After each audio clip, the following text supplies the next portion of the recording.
Dehradun camp कार्यालय में कार्यक्रम का आयोजन। सीएम धामी ने बीज बम अभियान सप्ताह का किया शुभारंभ। मुख्यमंत्री ने पर्यावरण संरक्षण पर आधारित पुस्तक हिमालयी जन सरोकार का भी किया विमोचन। सीएम धामी ने अमरनाथ यात्रा पर हुई दुर्घटना पर जताया दुख। सीएम ने दिवंगत आत्माओं की शांति की ईश्वर से कामना की। सीएम धामी ने रक्षा मंत्री से हर संभव मदद पहुंचाने का किया अनुरोध। जल्द बदलेगी उत्तराखंड की पूरी तस्वीर। पूरे प्रदेश में बनने जा रही ऑल वेदर जैसी सड़कें। 4 लेन को लेकर रोड में पूरा तैयार। लोगों को आने जाने में होगी सुविधा। डीएम युगल किशोर पंत ने किया जिला आपदा कंट्रोल रूम का निरीक्षण। तहसीलवार बरसात की स्थिति का लिया जायजा। डीएम ने अधिकारियों को आवश्यक दिशा निर्देश दिए। देश में बारिश ने जनजीवन प्रभावित किया। उत्तराखंड में मौसम विभाग ने भारी बारिश का जताया अनुमान। मौसम विभाग ने जारी किया कई जिलों में रेड अलर्ट।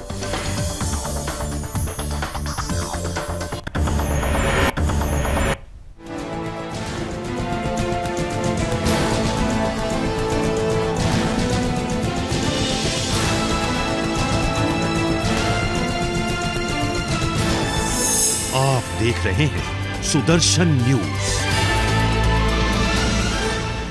नमस्कार, सुदर्शन न्यूज देख रहे हैं आप और मैं हूं आपके साथ वागीशा। और चलिए बुलेटिन की शुरुआत कर रहे हैं। खबर उत्तराखंड के देहरादून से है, जहां कैंप कार्यालय में कार्यक्रम का आयोजन किया गया। इसी दौरान उत्तराखंड के सीएम पुष्कर सिंह धामी ने मुख्यमंत्री कैंप कार्यालय में बीज बम अभियान सप्ताह का शुभारंभ किया। हिमालय पर्यावरण जड़ी बूटी एग्रो संस्थान जारी द्वारा ये बीज बम अभियान सप्ताह 9 जुलाई से 15 जुलाई 2022 तक चलाया जा रहा है। इस अवसर पर मुख्यमंत्री ने पर्यावरण संरक्षण पर आधारित पुस्तक हिमालयी जन सरोकार का विमोचन भी किया। सीएम धामी ने कहा कि हिमालय पर्यावरण जड़ी बूटी एग्रो संस्थान द्वारा श्री द्वारिका प्रसाद सेमवाल के नेतृत्व में बीज बम अभियान की शुरुआत कर सराहनीय कार्य किया जा रहा है। ये मानव और वन्यजीव संघर्ष को कम करने की दिशा में सराहनीय कदम है। समय के साथ जैव विविधता प्रभावित हो रही है। जंगली जानवरों को जंगलों में खाद्य की उपलब्धता हो, इस दिशा में बीज बम अभियान एक अच्छा प्रयोग है। ये वैज्ञानिक तरीके से चलाया जा रहा अभियान है, जिसमें खर्चा भी बहुत कम है। साथ ही सीएम ने कहा कि कोई भी अभियान जन भागीदारी से ही बड़ा अभियान बनता है। सरकार द्वारा चलाए जा रहे अभियान तभी सफल होते हैं जब उनकी अधिक से अधिक जन सहभागिता हो। उन्होंने कहा कि हम अपनी आने वाली पीढ़ियों को पर्यावरण संरक्षण और समर्थन कर क्या दे सकते हैं, इसके बारे में सबको गंभीरता से सोचना होगा। इसी दिशा में तेजी से आगे बढ़ने की जरूरत है। इकोलॉजी के संरक्षण की दिशा में राज्य सरकार अनेक कार्य कर रही है। उत्तराखंड में सकल पर्यावरणीय उत्पाद का आकलन किया जा रहा है। राज्य सरकार इकोलॉजी और इकोनॉमिक में सामंजस्य बनाने की दिशा में कार्य कर रही है।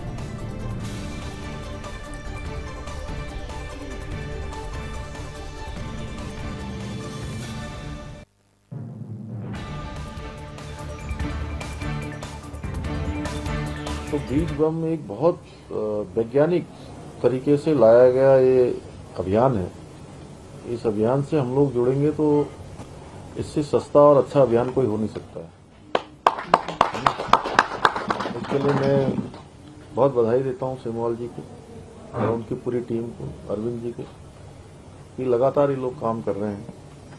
और सरकार भी चाहती है, क्योंकि सरकार जनता की सरकार होती है और सरकार सारे काम करे, ये संभव नहीं है। सरकार देखिए, जब तक उसमें आम जन का सहयोग न हो, लोगों की भागीदारी न हो, लोगों की साझेदारी न हो, तब तक सरकार बहुत काम नहीं कर सकती। मैं ऐसा मानता हूँ। सरकार एक व्यवस्था है, वो एक व्यवस्था को बनाने का काम कर सकती है, एक व्यवस्था को सुझाने का काम कर सकती है। लेकिन जब जन जन का कोई कार्यक्रम बनता है तो निश्चित रूप से वो बड़ा अभियान हो जाता है और वो अपना जो उसका लक्ष्य होता है या जो हमारा ऑप्शन होता है उसको प्राप्त करता है। तो इस दिशा में ये बहुत ही अच्छा काम है। और अभी जैसे कांवड़ यात्रा प्रारंभ हो रही है, तो मैंने वैसे अनुरोध के रूप में सभी कांवड़ियों से भी कहा कि आप लोग जो है सब लोग एक एक वृक्ष लगाएं अपने अपने स्थानों पर, भगवान शिव को समर्पित करिए। और लगभग इस बार 4 करोड़ की संख्या अनुमानित की गई है इस बार, और 4 करोड़ लोग अगर वृक्ष लगाएंगे तो आप सोचिए कि पर्यावरण संरक्षण के क्षेत्र में कहिए या हमको फल और तमाम चीजें जो प्राप्त होंगी, वो अपने आप में उसकी कल्पना से ही देखिए कितनी चीजें हो सकती हैं। उत्तराखंड के मुख्यमंत्री पुष्कर सिंह धामी ने अमरनाथ यात्रा मार्ग पर हुई दुर्घटना पर दुख जाहिर किया है। आपको बता दें कि सीएम धामी ने दिवंगत आत्माओं की शांति की ईश्वर से कामना की। उन्होंने मृतकों के परिजनों को दुख की इस घड़ी में शक्ति प्रदान करने की भी कामना की है। मुख्यमंत्री पुष्कर सिंह धामी ने कहा है कि अमरनाथ में फंसे लोगों को सुरक्षित निकालने के लिए हर स्तर पर प्रयास किए जा रहे हैं। वहीं मुख्यमंत्री धामी ने रक्षा मंत्री राजनाथ सिंह से फोन पर वार्ता कर प्रभावित क्षेत्र में प्रभावितों को हर संभव मदद पहुंचाने का अनुरोध किया है।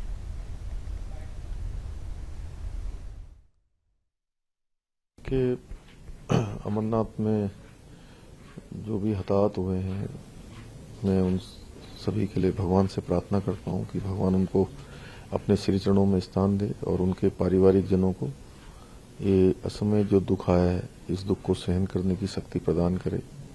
और साथ में जो लोग फंसे हैं, यहाँ उत्तराखंड के भी लोग हैं, उन सभी को निकालने के हम हर स्तर से प्रयास कर रहे हैं।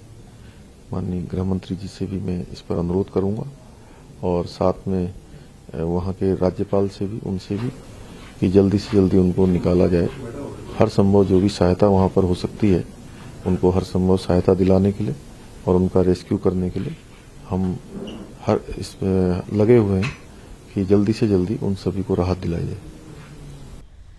जल्द उत्तराखंड की पूरी तस्वीर बदलने वाली है। उत्तराखंड में बनी ऑल वेदर रोड सड़कों का एक बेहद अच्छा उदाहरण बनकर सामने आया है। वहीं ऐसी सड़कें पूरे प्रदेश में बनने जा रही है और प्रदेश के सभी राष्ट्रीय राजमार्ग डबल लेन होने जा रहे हैं। ये खास रिपोर्ट देखिए।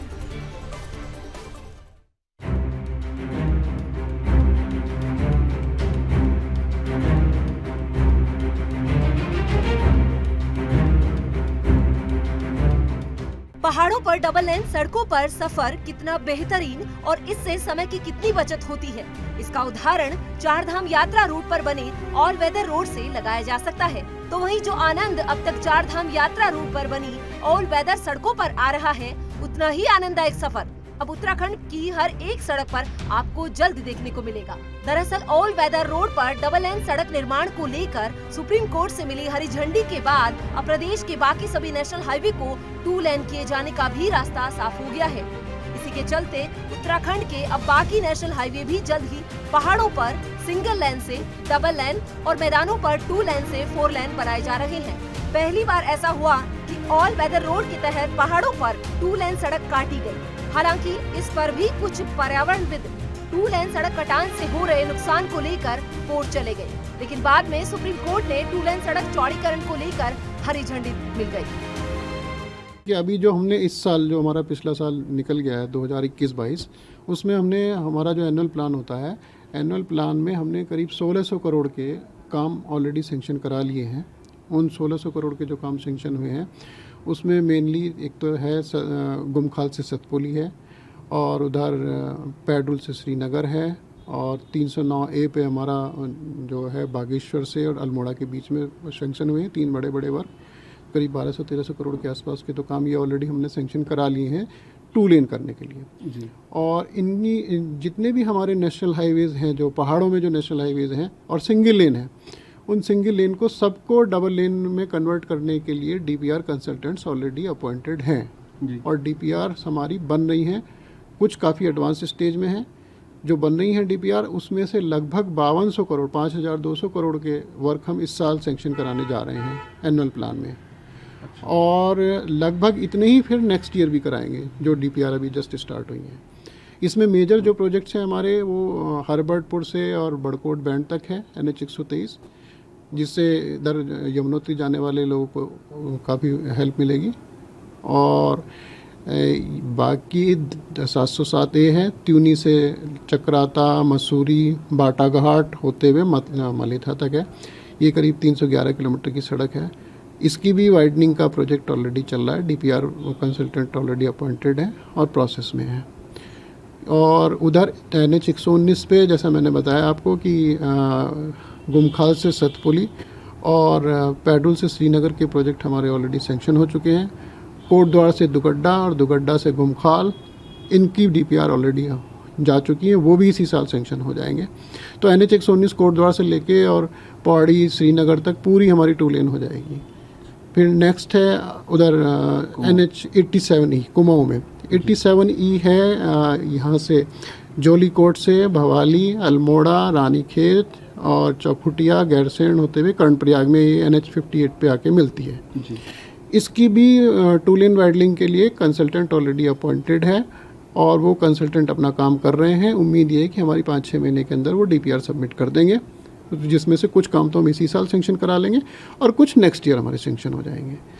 चारधाम यात्रा के लिए सबसे बड़ी चुनौती बनने वाले ऋषिकेश शहर में लगने वाले ट्रैफिक को बाईपास करने के लिए नेपाली फार्म से नटराज चौक, ढलवाला, खराकेत होते हुए शिवपुरी से पहले तपोवन तक NH 58 पर एक ऐसा बाईपास तैयार किया जा रहा है जो कि श्रीनगर के लिए जाने वाले बद्रीनाथ मार्ग और नरेंद्र नगर के लिए जाने वाली यमुनोत्री मार्ग के ट्रैफिक को ऋषिकेश से बाईपास करेगा। इस बाईपास प्रोजेक्ट में 2 रेलवे ओवरब्रिज शामपुर और मनसा देवी में बनेंगे। केदारनाथ से बद्रीनाथ जाने वाले लोगों के लिए बिना रुद्रप्रयाग आए एक बाईपास बनाया जा रहा है, जिसमें 700 मीटर की अंडरग्राउंड टनल और 200 मीटर का ब्रिज शामिल है। इस बाईपास के बनने के बाद केदारनाथ से बद्रीनाथ जाने वाले वाहनों को रुद्रप्रयाग आने की आवश्यकता नहीं पड़ेगी। उत्तराखंड में लोक निर्माण विभाग के national highway head Pramod Kumar का कहना है कि ये सारे काम कुछ DPR के स्टेज पर है और कुछ सैंक्शन हो चुके हैं और कुछ कामों में टेंडर होकर काम भी शुरू हो चुका है, जिसे जल्द ही पूरा कर लिया जाएगा। उत्तराखंड से ब्यूरो चीफ कृष्णा कुमार की रिपोर्ट।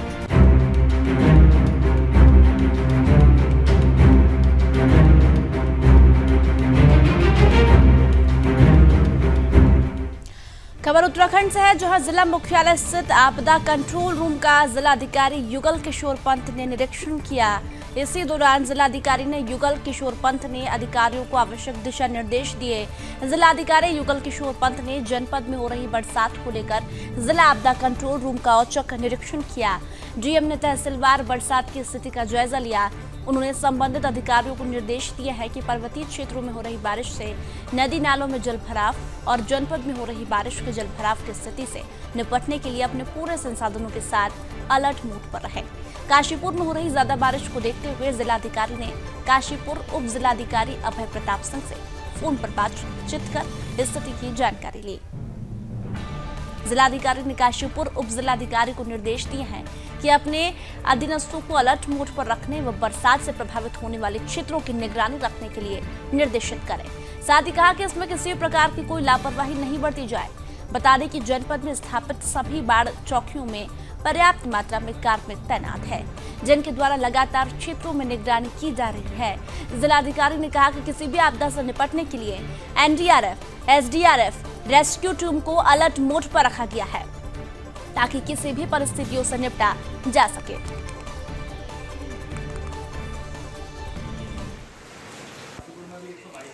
हमारे जनपद में विभिन्न स्थानों पे रेन गॉजेस लगे हुए हैं, तो उससे हमें वर्षा की स्थिति पता लग जाती है। इसके अलावा जो पर्वतीय क्षेत्र है जहाँ का कैचमेंट का पानी दुमसीनगर जनपद में आता है, उस जगह के भी रेन गेजेस की इंफॉर्मेशन हमें मिलती रहती है। तो उससे हम प्लान करते हैं कि क्या कोई ऐसा एरिया है जहाँ पे फ्लडिंग होने की संभावना है। तो क्योंकि हमारी बाढ़ चौकियाँ तैनात हैं और फील्ड में हमारे लोग मुस्तैद हैं, तो जहाँ कहीं भी इस तरह की स्थिति आएगी तो उसके लिए हम लोग अभी पूर्ण रूप से तैयार करते हैं, क्योंकि अलर्ट पे रहने की स्थिति है। तो जितनी हमारी टीम्स हैं, तहसील की टीम्स है, थानों की टीम्स है, रेस्क्यू टीम्स है, वो अलर्ट मोड पे हैं, तत्काल फ़ोन जाते हुए एक्टिवेट हो रहे हैं। और देश में मानसून के आगाज के बाद कई जगह बाढ़ जैसे हालात बने हुए हैं। देश के कई राज्यों में बाढ़ और बारिश से जनजीवन प्रभावित हुआ है। बता दें कि उत्तराखंड में राज्य में भारी बारिश का सिलसिला जारी है। आलम यह है कि मैदानी जिलों में, पर्वतीय जिलों में भारी बारिश देखी जा रही है। प्रदेश के पर्वतीय क्षेत्रों में भारी बारिश के चलते न सिर्फ नदियां उफान पर है, बल्कि पर्वतीय क्षेत्रों पर भूस्खलन का सिलसिला भी जारी है, जिसके चलते आम जनजीवन अस्त व्यस्त हो गया। रिपोर्ट देखिए।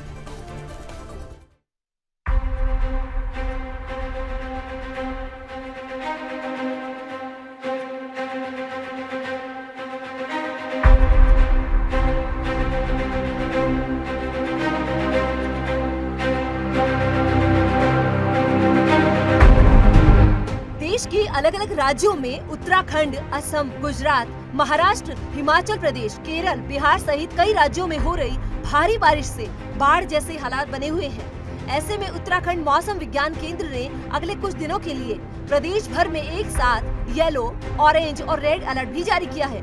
मौसम विभाग की ओर से जारी किए गए अलर्ट के अनुसार अगले 2 दिन तक प्रदेश भर में भारी बारिश होने की संभावना है, जिसके तहत 9 जुलाई के लिए मौसम विज्ञान केंद्र ने पौड़ी और नैनीताल जिले के लिए रेड अलर्ट भी जारी किया है। इसी के साथ ही 9 जुलाई के लिए प्रदेश के अन्य पर्वतीय और मैदानी जिलों में भारी बारिश को लेकर ऑरेंज अलर्ट भी जारी किया है। इसके साथ ही इस बात पर भी जोर दिया गया है कि इस दौरान प्रदेश के पर्वतीय क्षेत्रों पर भूस्खलन के साथ ही बाढ़ जैसी समस्याएं उत्पन्न होने की संभावना है। उत्तराखंड के लिए मौसम की बात करें, आज 8 तारीख जुलाई की है, तो आज तो हल्की से मध्यम बारिश जो है ज़्यादातर जगहों में प्रदेश में देखने को मिलेगी और साथ में भारी बारिश भी एकाध दुक्का जगहों में देहरादून, नैनीताल या बागेश्वर डिस्ट्रिक्ट की बात करें तो उसमें संभावना है। लेकिन कल जब आप 9 तारीख को जाएंगे तो जो बारिश की एक्टिविटी वो काफ़ी बढ़ जाएगी और उसकी वजह से जहाँ हल्की से मध्यम बारिश है सभी जगहों में मिलेगी। उसके साथ साथ आप देखेंगे जो भारी से बहुत भारी बारिश है वो कुछ जगहों में जो हमारे खासकर 2 डिस्ट्रिक्ट हैं जिसमें कि पौड़ी और नैनीताल की अगर बात करें तो इनमें ही कुछ जगहों तक भारी से बहुत भारी बारिश मिलने वाली है और साथ ही जो अत्यधिक भारी है कि 21 सेंटीमीटर या उससे भी ज़्यादा रेनफॉल जो है 24 आवर्स के ड्यूरेशन में मिलने वाला है, तो उसमें ये दोनों डिस्ट्रिक्ट जो है नैनीताल और पौड़ी जो है ये रहेंगे। तो इनमें कहीं ना कहीं काफ़ी सतर्क रहने की ज़रूरत है। तो जो इसमें नदी नाले हैं उसके आसपास जो लोग रहते हैं उनको सतर्क रहने की ज़रूरत है।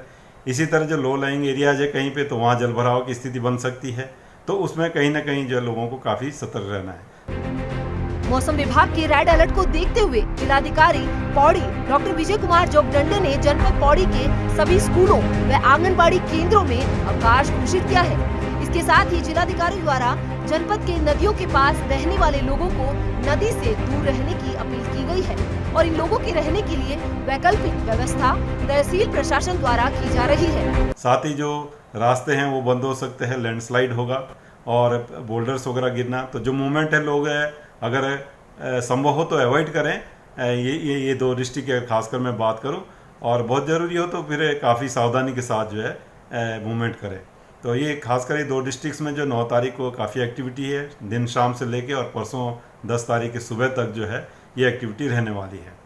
इसी तरह जो उसके आसपास के फिर जनपद है कुमाऊं क्षेत्र के और भी, तो उनमें भी भारी से बहुत भारी बारिश जो है वो देखने को मिलेगी 9 तारीख में। तो 9 तारीख शाम रात से लेके 10 तारीख सुबह तक की अगर बात करें तो उसी दौरान ये एक्टिविटी मेनली रहेगी। और गढ़वाल क्षेत्र में बात करें तो इसमें टेहरी है, हरिद्वार है या देहरादून डिस्ट्रिक्ट है, तो इनमें भी भारी से बहुत भारी बारिश जो है कल 9 तारीख में वो मिलेंगी। लेकिन जब आप 10 तारीख में जाएंगे तो जो एक्टिविटी वो कम हो जाएगी, तो उसमें छुटपुट अगर हैवी रेन की बात करें तो देहरादून, बागेश्वर या नैनीताल में संभावना है, नहीं तो हल्की से मध्यम जो बारिश है वो हालांकि अनेक या सभी जगहों पे करीब करीब वो देखने को मिलेगी 10 तारीख में भी। लेकिन 11-12 में जाएंगे तो एक्टिविटी फिर कम हो जाएगी। तो यही मैं कहना चाह रहा हूँ कि जो 9 तारीख को विशेषकर जो पौड़ी और नैनीताल डिस्ट्रिक्ट है या उससे लगे हुए भी जो हैं, जिसमें कि आप ये कह सकते हैं कि टेहरी है या इसी तरह जो है चंपावत है, उधम सिंह नगर है, तो इनमें विशेषकर जो है जो एकदम लगे हुए डिस्ट्रिक्ट हैं उनमें भी थोड़ा काफ़ी सतर्क रहने की जरूरत रहेगी। इसके साथ ही जिलाधिकारी ने जनपद के नागरिकों से अपील की है कि वे यथासंभव हो तो अपनी यात्रा को टाल दें और अति आवश्यक होने पर ही अपने घरों से बाहर निकले। मौसम विज्ञान ने पहली बार रेड अलर्ट जारी किया है। इसके अलावा देहरादून, टिहरी, हरिद्वार, उधम सिंह नगर, चंपावत, बागेश्वर, अल्मोड़ा, पिथौरागढ़ में भी बहुत अधिक बारिश होने की संभावना जताई गई है। मौसम विभाग ने लोगों से अपील की है कि लोग जरूरी होने पर ही घरों से बाहर निकले। Bureau report, Sudarshan news.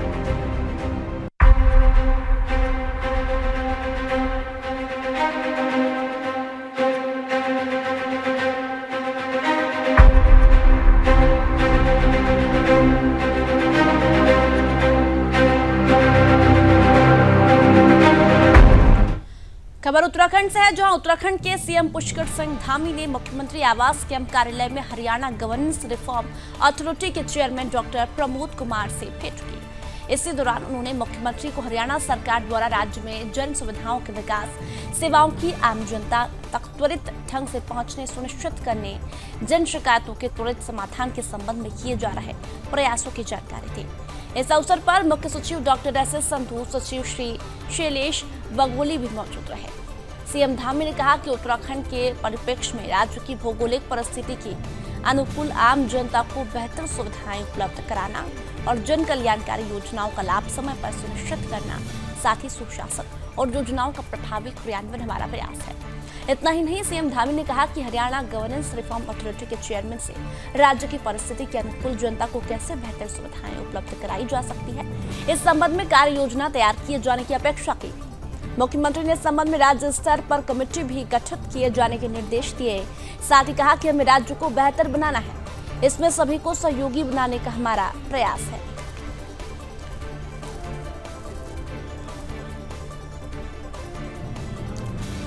Uttarakhand के सीएम पुष्कर सिंह धामी ने शुक्रवार को मुख्यमंत्री कैंप कार्यालय में उत्तराखंड बोधिसत्व विचार मंथन कार्यक्रम में प्रतिभाग किया। उन्होंने खिलाड़ियों और खेल से जुड़े लोगों से संवाद करने के साथ ही उनके विचार भी सुने। साथ ही सीएम धामी ने उन्हें सम्मानित भी किया। मुख्यमंत्री ने कहा कि राज्य में जनसंवाद पर आधारित विकास का मॉडल तैयार करने का हमारा प्रयास है। इसी को ध्यान में रखते हुए बजट की रूपरेखा तैयार करने में जन सुझावों के साथ बोधिसत्व विचार श्रृंखला में प्राप्त सुझावों को भी इसमें शामिल किया गया। आगे सीएम धामी ने कहा कि राज्य खेलों में अपनी विशिष्ट पहचान बनाए, खिलाड़ियों को बेहतर अवसर मिले, इसके लिए खेल नीति तैयार की गई है। हमारा प्रयास है कि खेलों का भी रोड मैप तैयार हो। खेलों की बेहतरी और खेल प्रतिभाओं को आगे बढ़ाने के लिए खेल नीति में और संशोधन किए जाने की जरूरत होगी तो की जाएगी। साथ ही उन्होंने ये भी कहा कि राज्य स्तर पर खेलों के विकास के संबंध में हर 3 माह में समीक्षा की जाएगी और खिलाड़ियों से संवाद कर उनकी समस्याओं का समाधान किए जाने के भी प्रयास किए जाएंगे। मुख्यमंत्री ने कहा कि प्रदेश में जो लोग खेलों से जुड़े हैं वे अच्छा कार्य कर रहे हैं। 2025 में खेलों में भी उत्तराखंड आदर्श बने, इसके लिए भी प्रयास किए जाएंगे। हमारे राज्य में खेल प्रतिभाओं की कमी नहीं है। यहाँ का वातावरण लगभग सभी खेलों के लिए अनुकूल है। इतना ही नहीं, सीएम धामी ने सामान्य परिस्थिति में जीवन यापन करने वाले प्रतिभाशाली खिलाड़ियों की समस्याओं से भी वे अवगत हुए।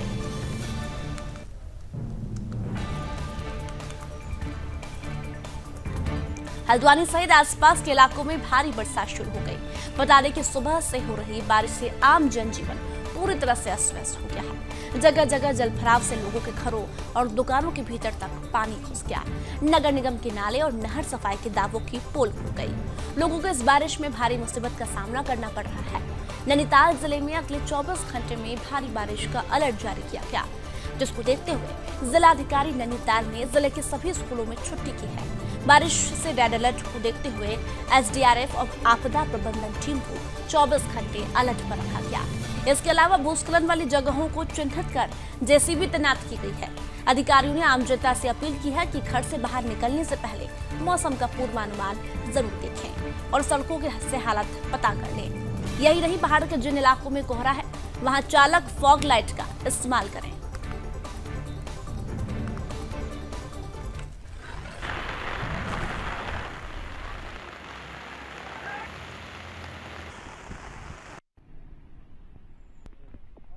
देखिए, पानी जो अभी तेज़ी से आया है उसमें कई दमोडुंगा क्षेत्र है और पंचक्की चौराहा है, गोरखपुर मल्ला है, बद्रीपुरा कॉलोनी है।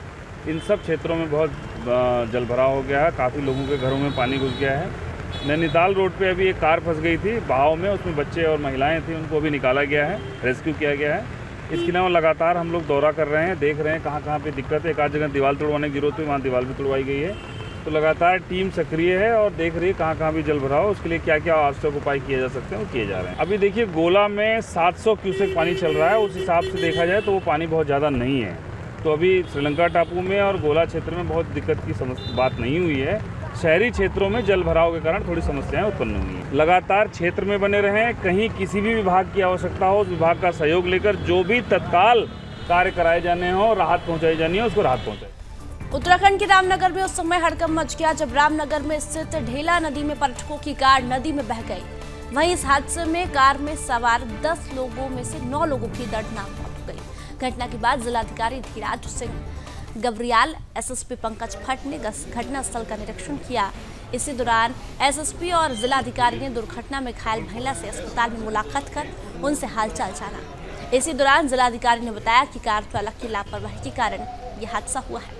उन्होंने घटना पर दुख जताते हुए कहा कि घटना के कारणों की जांच की जा रही है।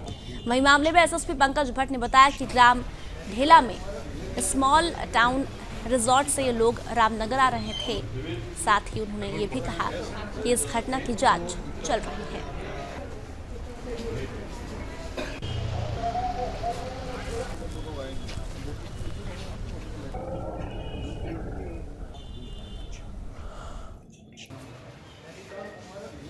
दो तीन चीज़ें हैं कि सुबह 5:30 बजे की घटना ये बताई गई है। उस समय कई लोगों ने इनको रोकने का प्रयास भी किया, जो फॉरेस्ट का बैरियर है वहाँ पे, लेकिन ये लोग आगे बढ़े और इनकी गाड़ी पानी के तेज़ बहाव से पलट गई और इसमें 9 लोगों की कैजुअल्टी हुई है और एक जो है इसमें रेस्क्यू किया गया है टोटल इसमें। और इसमें 6 जो आपका डेथ हुई है, 6 महिलाएँ हैं और 3 पुरुष हैं और जो रेस्क्यू है एक महिला है। इसमें जिस रिजॉर्ट के से चले थे वहाँ पुलिस चेक कर रही है कि उसकी क्योंकि उसमें कुछ अनियमितताएँ पाई गई हैं और इन अनियमितताओं के आधार पर पुलिस आगे की कार्रवाई करेगी। एक हिसाब से दयनीय स्थिति रही है विचारों की और इसमें लगभग 5:30 बजे की घटना है और प्रत्यक्षदर्शी का वो ये भी कहना है कि उनके मना करने के बावजूद भी वो ड्राइवर द्वारा रफ्ता पास करने की कोशिश की और लास्ट में जब रफ्ता ख़त्म करने वाला था उस समय तेज़ बहाव की वजह से वो गाड़ी पलट गई और इसमें लगभग 9 लोगों की डेथ हो गई। इन 9 लोगों में एक की शिनाख्त 2 की शिनाख्त हमारी हो चुकी है, जिसमें 6 महिलाएं हैं और 3 पुरुष हैं और जो गाड़ी है वो पंजाब की है और उनके रिश्तेदार भी यहाँ पे चल चुके हैं। और जहाँ तक ये दुर्घटनाओं के संबंध में कहना है कि ऐसे समय में खासकर ड्राइवर्स को इवन चूँकि पहाड़ी क्षेत्रों में हमारे ड्राइवर्स को ट्रैवल करना है, खासकर रामनगर से लेकर अल्मोड़ा जाना हो या पौड़ी जाना हो और रामनगर और पौड़ी के बीच में या फिर आपके अल्मोड़ा के बीच में काफ़ी रफ्ते आते हैं। तो हमारा यही कहना है कि ड्राइवर्स को कम से कम एहतियात बरतनी चाहिए। जब पहाड़ों में बारिश हो रही है, अगर आपको लग रहा है कि नालों में रफ्तों में पानी है तो किसी भी दशा में क्रॉस करने की ज़रूरत नहीं है और प्रिकॉशन। और बुलेटिन में फिलहाल इतना ही। आप देखते रहिए सुदर्शन न्यूज। जय हिंद।